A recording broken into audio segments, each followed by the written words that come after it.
In fact, minsan, yung pag-allow ng Lord na masugatan ka, yun ang makakapagligtas sa'yo.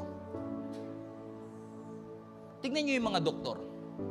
Pag nagpa-opera kayo sa kidney, basta na lang ba niyang imamassage yung kidney mo, gagaling siya. Hindi, susugatan ka muna niya para magkaroon siya ng access sa kidney.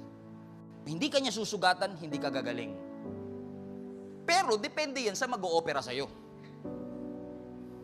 Kasi kung mag-o-opera sa'yo ako,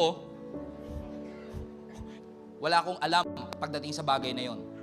Pero, yung sugat sa kamay ng may wisdom na doktor, yun ang makakatulong sa'yo. So when God allowed you to be wounded, hurt, or challenged, always remember that in the hands of God, who is full of wisdom, that is not meant para ipaham